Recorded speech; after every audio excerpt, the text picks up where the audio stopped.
Hey everyone, Dave back with you for another Facebook Friday Live with Summit Racing Equipment, first Friday of October. Today we're going to talk about one of our most exciting new products that we're offering now here at Summit Racing, the Garmin Catalyst. And so we brought on board with us today Adam Spence from Garmin. Adam, thanks for being here. How are you doing today?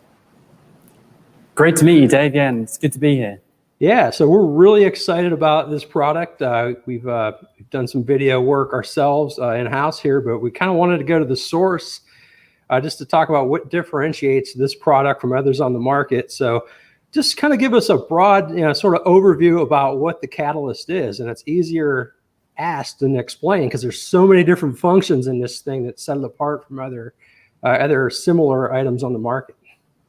Yeah, there is, and that's a great place to start. So what we tried to do with the Garmin Catalyst was we really came out with looking at the market and trying to attack a different element of the market. So as you mentioned already, there's a lot of systems out there already, data systems that will collect various things about the car, drivers' interactions with the car. But we really wanted to focus on the driver itself. So the Catalyst is a driving performance optimizer, and it's fundamentally there to optimize your driving. So it's seeing and monitoring everything you're doing throughout a weekend and making sure that you're always attaining the best you can do. Yeah, and I'm sure, tell us a little bit just about the development process on this and even a little bit about your background, because it really plays into what you guys came up with. Yeah, so you probably see the number on the car. So I actually work for a group in Garmin called Area 51, and we're here really for the diversification of Garmin. So we look at new markets. So this development process was really spawned from my passion for motorsports. So I partake in the grassroots motorsports. And my passion basically was how do we get Garmin into this market with all the technology we have, but really to serve the customer. So it kind of started out as a couple of ideas about we're missing technology, such as the line on the track, and we'll probably talk about that a little bit later. And so then it was identified, like, if we can do that, hey, what else can we do? And we soon started to realize that we were building a really exciting concept where we could give some really explicit feedback to the user about what they're doing on track.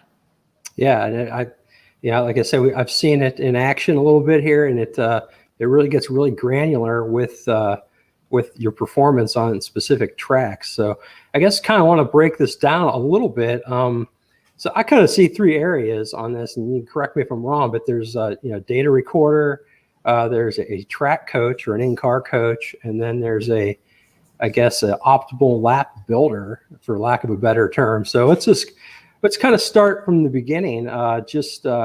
What kind of data is it recording, and how might somebody be able to use that to their advantage? Yeah, that's a really interesting point. So what we've tried to do with the Catalyst was to create a product which was standalone and actually didn't require any external connections to the vehicle or anything else. So the Catalyst itself is a display which goes in the car. It's connected to a camera, and those two combined are actually the entire system. So it's recording basically everything that the car is doing and everything the driver is doing to make that car do that. So in that way, we're able to basically look at the lines they're taking. We're able to look at the lap times they're setting. And thousands of times per lap, we're basically breaking that down to identify where they're going quicker, where they're going slower. And if there's opportunities to merge different parts of different laps at any point in a lap to generate what we call the optimal lap, which is the really kind of groundbreaking technology for what we're doing today. Yeah, and you mentioned the data. I think speed, deceleration, acceleration, all those things are incorporated in there, as well as video. I was really impressed with just the quality of the video and how you're able to sort of, put all that together with the data. Somebody in the past might have had to, maybe they're recording a run or a pass, and then they have to take the data they have from another device, and they've got to merge all that together. This really does everything for you, right?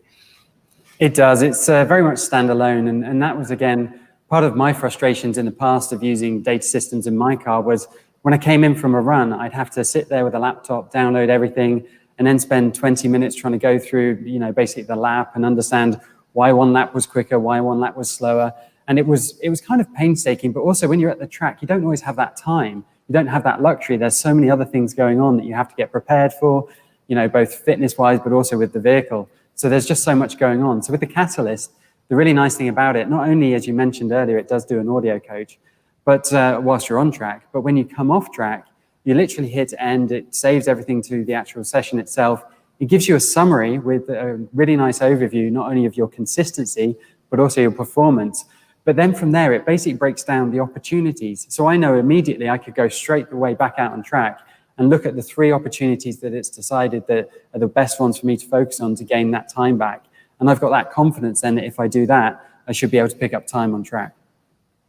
Yeah, and you mentioned the true optimal lap, which is interesting. You talked about how it kind of pieces together different aspects of your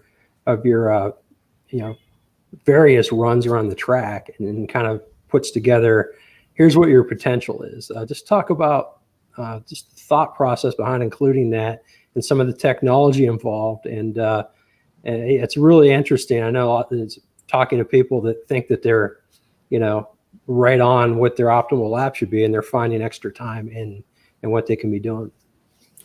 Yeah, so the optimal lap is a good one. So there's, I've used systems in the past, anything from simulators to, other data collection devices, which give you sort of a theoretical best lap.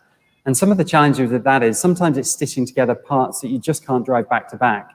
So I could go and sacrifice something in turn 4 to make turn 5 really quick, but I know I wouldn't be able to drive my fast turn 4 with my first fast turn 5. So the optimal lap then, what it's doing is it's looking at every single part of every lap that you're doing throughout that weekend scenario, and it's finding all the fast parts that basically join together. And if we can join those together using the technology we've got through the GPS, the accelerometers, and some other things that we've got in the background based on our IP, we give you the confidence then that, hey, this is a lap that you can actually go and drive and repeat. And that really then shows you what your potential is.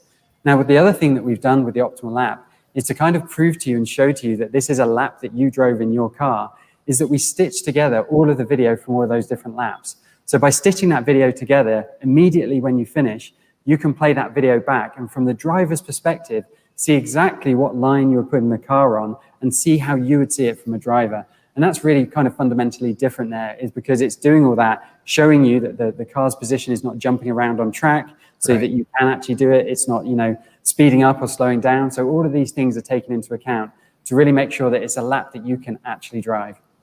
Yeah, I've seen a little bit of those clips, and you're right. It's very smooth, but you can see off track, maybe something that's, a truck or a light pole or something. You can definitely tell how it's been stitched together, but it's very smooth and pretty slick the way you guys came up with that. So you do some coaching yourself, right? You spend a lot of time at the track. And this device has also in-car coaching. Tell us about that, what it does for you, and how you guys came up with that idea. Yeah, so absolutely. So based on my experience coaching, one of the things that I kind of quickly found was there were kind of 2 aspects to the coaching. One is we need to build consistency before we can really start to change, what a driver's doing.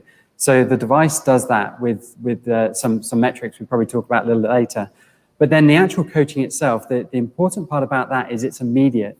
And that immediate feedback is really important. So the base coaching then, if you just basically out the box enable the race coach, what it's going to do is every time you go around the lap, it's going to give you a lap time as you might expect.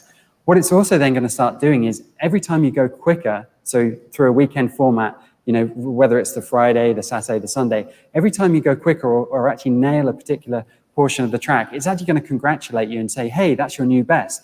But it's going to tell you why, to reinforce that behavior. So if it was the apex, if it was the way that you were braking, it's going to basically say, hey, it was the braking there that was actually the reason why you actually created a new best there.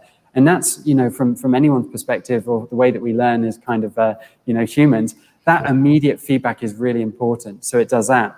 We then have kind of other levels of the race coach. So with a base race coach, you can step through the opportunities and basically add each opportunity to a race coach to actually get coached on particular things that you now have understood from the data in the device. And then we've also got an advanced race coach. And the advanced race coach is really there for those people that are very experienced and would understand what the race coach is telling them without them having to look at the data.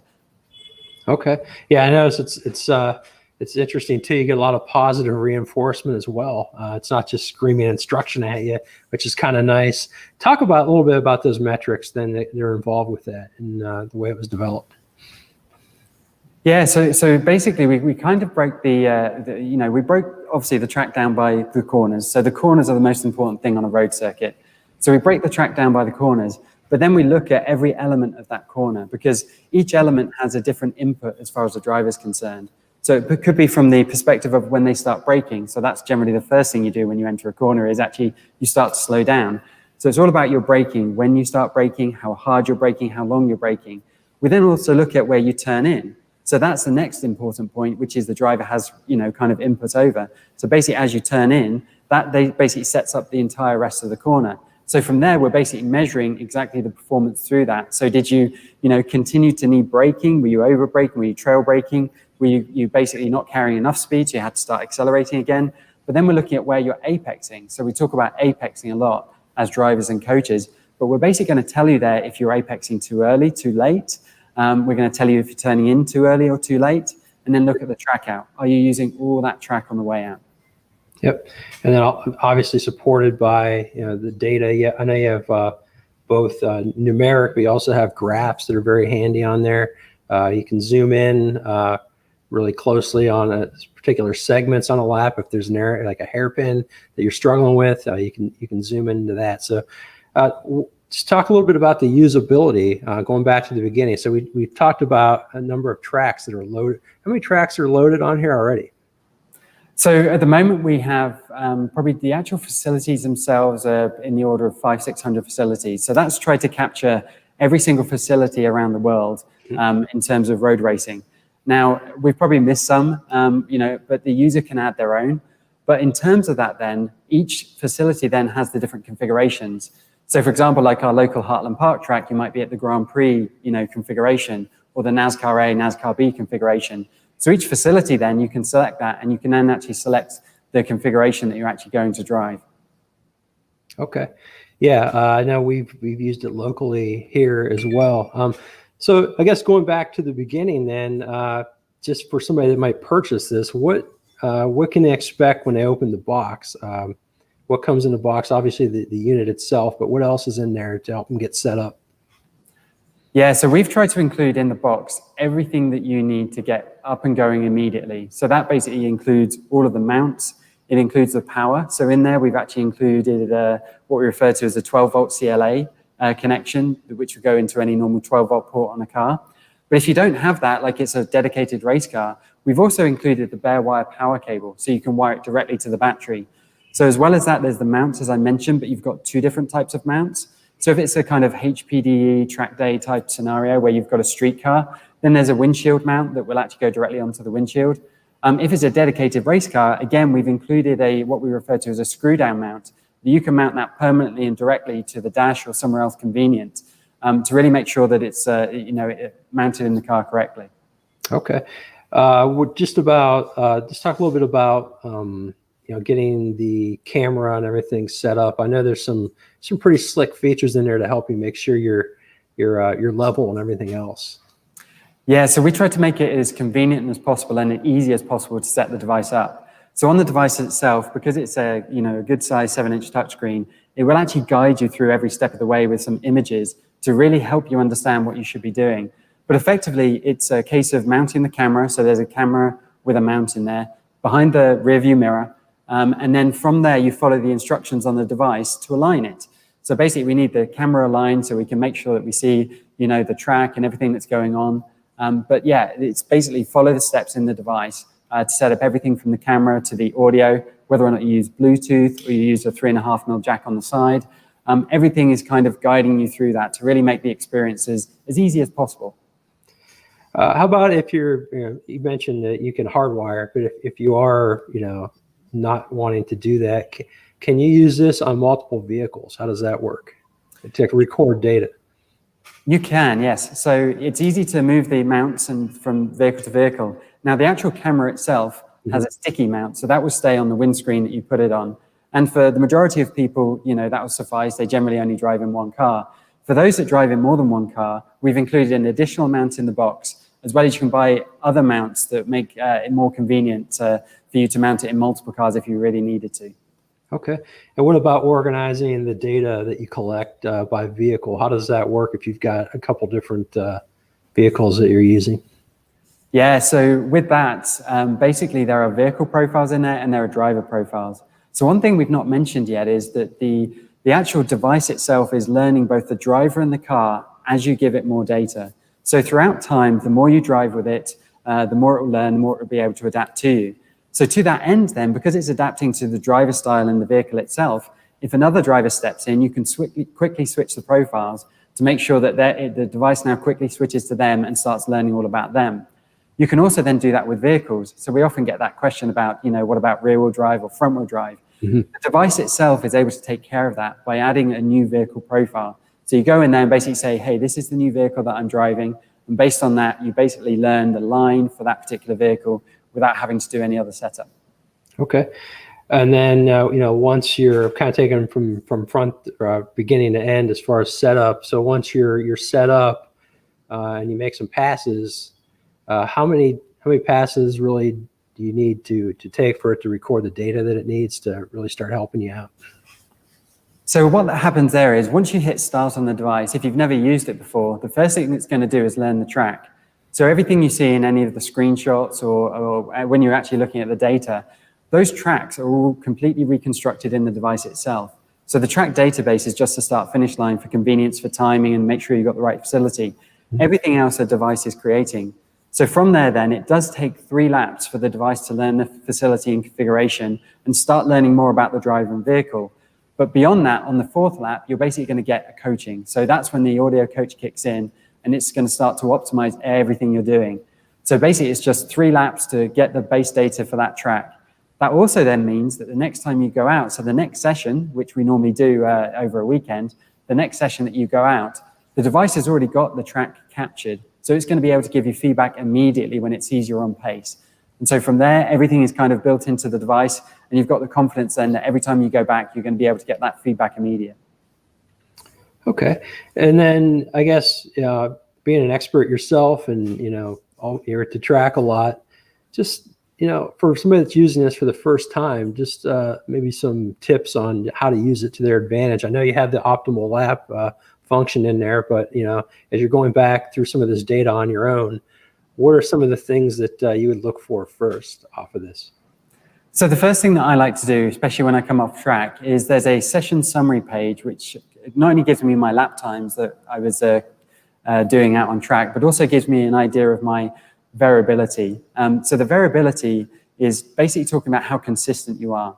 So we really want to be consistent, out there, because it's only by being consistent can we make minor modifications to see what impact it's making, but also kind of have a good foundation to grow as a driver. So I look at the consistency, and we've got everything from our consecutive 3 laps there to the top 3 and top 5. And so that consistency now, I can see how consistent I'm being over a shorter number of laps to a longer number of laps to see how well I'm doing and how well I've mastered that track. Once that consistency has started to come down, I really feel like I'm getting a good handle on the track. But beyond that, immediately after the first session, what you can do is jump into the opportunities that the device has decided that you really can benefit from by following. So straight away, by clicking on that opportunity button, you're going to be guided through 3 different parts of the track, or up to 3 different parts of the track, where the device has identified you can save time, and it would tell you why. So as you kind of see in this screenshot, we're looking at the apex there, and you can see there that the apex it really wants you to do on that corner is more of a diamond turn, so it's asking you to apex earlier. We've included some squiggly lines. We would ideally not, but we've included those squiggly lines to help you now start to understand what that looks like, but also what it means in terms of the speed. So you can see here I'm carrying more speed, on the optimal line because I'm going slightly deeper before I start braking. And all of those things really help me to reduce that lap time and build up the confidence. You also see on this screen then we've got the add to race coach. So that's what I was referring to with the base race coach. If you don't have the advanced race coach enabled, you can go through and look at this data and click on add to race coach. So next time you go out, that audio coach is going to guide you through everything from the braking and apexing on that turn to really help you maximize that time. One other element then, while we've got the screenshot up there, is to show you the time delta graph just down in the bottom right-hand corner. So time delta graphs have been one of those things that have been elusive for the longest time.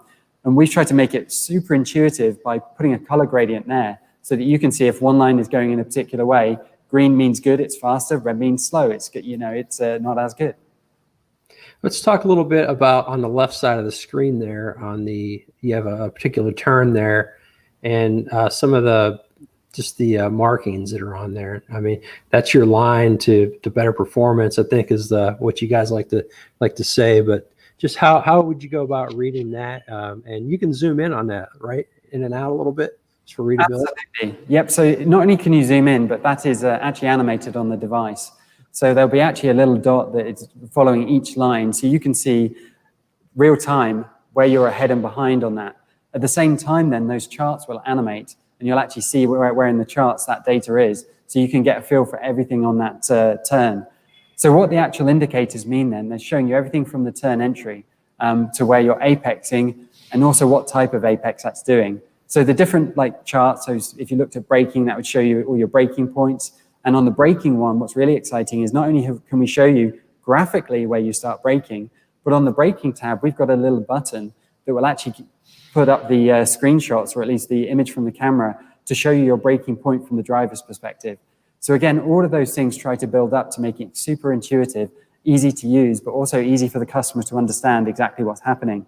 Now with that, you mentioned the line. And so that's another part of the technology that we've built into this device, which is the true track positioning. So for the longest time, we've used GPS and we've tried to overlay it on various different, maps or anything like that. But as everybody knows, there's always inaccuracy when it comes to GPS. So the true track positioning then, it allows the device for the first time to show you your line around each corner. And again, that's super exciting because that line is everything for us when it comes to driving a track. And I'm looking on the right side of the screen here too, incorporated with the segments here, you have videos as well you can click on. And that's where you get into the optimal lap where it's sort of stitched together. I'm assuming you can, so that lap 3, would that be how does it choose that lap in particular to compare with the optimal? So in this particular case, the user selected lap 3 to compare it to optimal. And that lap 3 you can click on to select any lap. So you can compare any lap through any segment. So the device itself has broken the lap down into a number of different segments based on how you're performing. Sometimes it might combine different turns into a segment where it's identified you give up something on one corner or basically sacrificed it for another corner. But overall here, it's trying to give you now a summary of this segment to help you understand effectively your performance. So this summary here, it tells you everything from the segment time, which is the time through this part of the track, to your entry speed, so the turn entry, to the min speed, which is again very important, to the exit speed. I keep coming back to the true optimal lap. Just how was that conceived? I mean, is it just the amount of using different devices, and it's something you've just kind of said, I wish we had something like this? I mean, it's just a lot of different parts that go into it, and I'd imagine it took some development time. It did. It was really interesting. So we started to build, the technology from one element, and as we started to go through the development, especially with the true track positioning, it started to unlock a whole host of other things. So as I mentioned earlier, when you watch an optimal lap, the car doesn't jump from side to side because we're really taking into account that true track positioning in the optimal lap. But it was that technology that unlocked the optimal lap. And then the optimal lap itself, once we got that, started to unlock a whole host of other features that we put into the device, including the audio coach. So the audio coach is leveraging both of those technologies. And so it was really kind of a layering of the technologies where we started to not only explore what we could do, so my own personal frustrations through, not knowing where I was on the track, to not knowing how to stitch laps together to get my true optimal lap, but also then as you start to develop that technology, you start to realize there's a whole host of other things that we can get out of this. But I have to say, more than anything, not only is it our own experience, it's also working with many industry pros. So we've been very fortunate enough to work with the likes of Ross Bentley and other pro drivers, but it's taking their direct feedback and their kind of what they do within their coaching to really kind of make the product what it is today.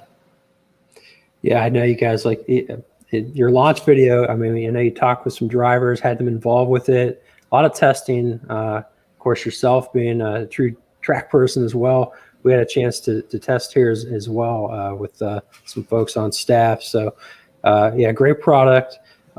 Any additional accessories that you guys offer for this, or does anybody need anything? Or is everything they need really in the box for this? So literally everything you possibly need is in the box. There are a couple of additional accessories. So there is a carry case. So if you know, for those people that want to make sure the device is always protected and don't just leave it in the car, they can go ahead and actually purchase a carry case. And then we've got replacement parts, like, you know, all of the replacement parts you might need. So if you wanted to have an additional mount for an additional vehicle, rather than moving the mount from vehicle to vehicle, you know, we've got the mounts out there, we've got the camera mounts out there, every part you need. We've even got spare cameras. So if you wanted to have dedicated setup where you never had to move that camera from vehicle to vehicle, you could do that. But again, use that same Catalyst device for multiple vehicles. Okay. Now you guys offer Garmin Connect. Does this work in with that as well? It is, yeah. So Garmin Connect is our cloud infrastructure, if you like. So the device itself is able to have a Wi-Fi connection. And with that Wi-Fi connection, either tethered to your phone or the track, you know, Wi-Fi, or when you get home, using that Wi-Fi connection, you can upload a summary of your performance to the web, which goes directly to Garmin Connect. Now that's a summary, so it doesn't include the video or any of the particular details about it, but it will include things like lap time and, you know, all the different lap times, your lap time repeatability, when it was, the weather conditions. And so then you basically take that with you wherever you go.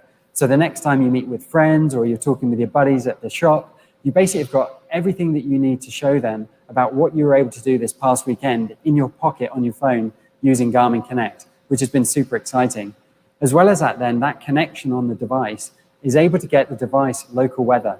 So local weather is really important for a lot of series, but it helps you understand at the track not only what the weather is now, but the next 5-day forecast. So you can really help you understand what you need to do throughout that weekend.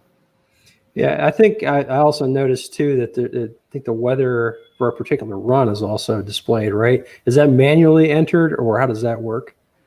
So the weather itself is available on the device, but when you go out and actually do a session, it's up to the driver to say the conditions of the track.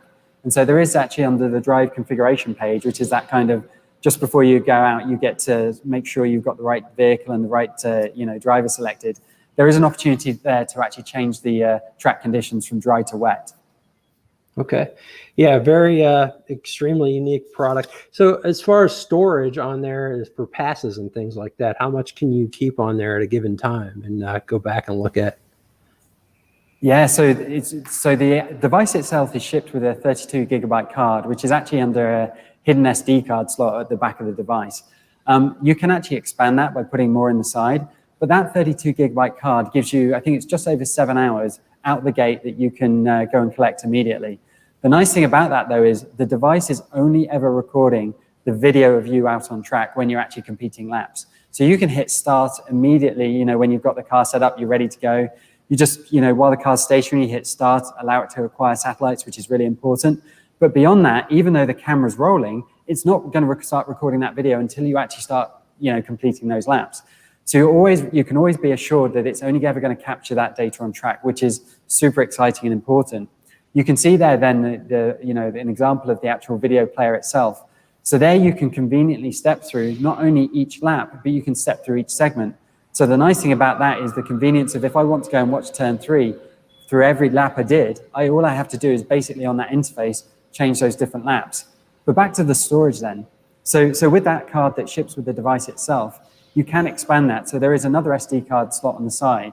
If you do put an SD card in that slot, that will override the internal memory because that's an intentional thing the user's doing. But you can put up to a 250 gigabyte card into that side SD card slot. Now, in terms of memory, I believe that gives you just over 50 hours of recording capability, enough to cover any endurance races. We tested this at the 25-hour of Thunder Hill last year. That worked extremely well. But yeah, endurance races is something which we definitely wanted to take into account as well. Okay. Yeah, just so many different features packed into this. It's like I said, it's almost like 3 different products in one. What's for you working on this? What feature are you really most proud of on this, or is it just kind of all the above? Or that's a difficult one to actually say. So I think I definitely have to say all of it. One of the things that I find most exciting is the audio coach, because there's something that when it says new best, you get all excited about and you hunt. So every time you get on track, you just can't wait for the device to say that because you know that whatever you've done is actually leading you to a faster and faster lap. Yeah, I know a lot of people would love to have in-person audio coaches, but it's not feasible. This is definitely gives you kind of that same feeling, at least, of here's where you can improve, getting the positive reinforcement, and like you said, achieving that new best and having something to shoot for. So, yeah, like I say, a great product available at summitracing.com now. Adam, thanks so much. I hope you've been able to get out a little bit. I know you've done some testing with this, but it's been a strange year. I hope you've been able to get out and enjoy a little bit. And how's that been going for you this year? Yeah, thanks, Dave. It's been an interesting year, and I'm looking forward to next year. So, yeah, absolutely. Adam, thanks so much for your time. Again, this is available at summitracing.com and Garmin Catalyst. I'll put a link in the description in the comments below. And thanks again for your time. Everybody else, thank you so much for watching another Summit Racing Friday live stream, and we'll see you next time. Thanks, Dave.